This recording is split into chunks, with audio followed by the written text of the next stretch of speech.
I can't help but stray from this Oiler team.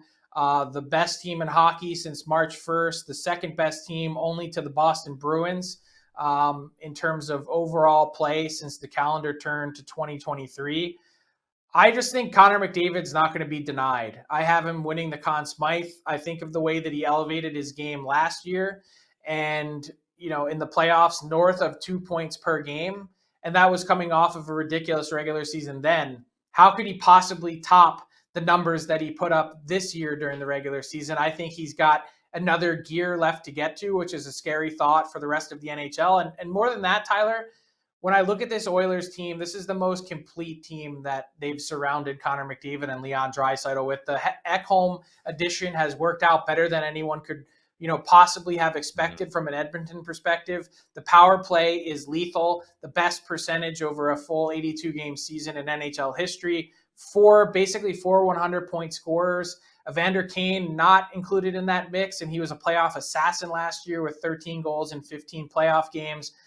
There's really a lot to like about Edmonton, and I just think their path, it's not easy, but it's not really quite the gauntlet that a team like, I don't know, Boston or even Colorado would have to navigate, for instance. I think the Pacific Division side of the bracket is the one you want to be on if you're trying to get through to the other side.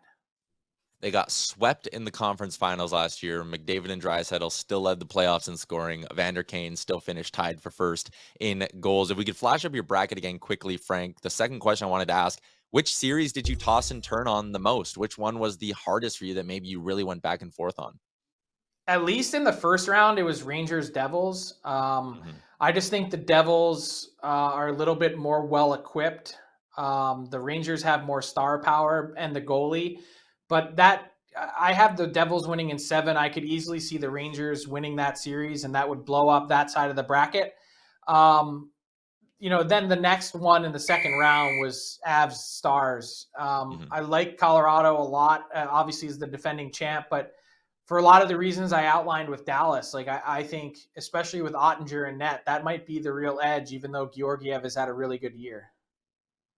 Fair enough. If we could quickly throw up mine, I'll give my picks here at the end. I also have the Oilers going to the Cup final, Frank, but I have them losing out to a team you have losing out in round 1. I think the Rangers can get through that Devils series. I think they're better than both the Canes and the Islanders as well. You mentioned the gauntlet that a team like the Rangers might have to run through. What about the Bruins, right? I think this Panthers team can maybe wear them down just a hair. It could be a bloodbath against the Leafs. I have the Rangers beating the Oilers in the Stanley Cup final. I also have the Jets upsetting the Golden Knights, but we'll talk about that a little bit tomorrow on the show.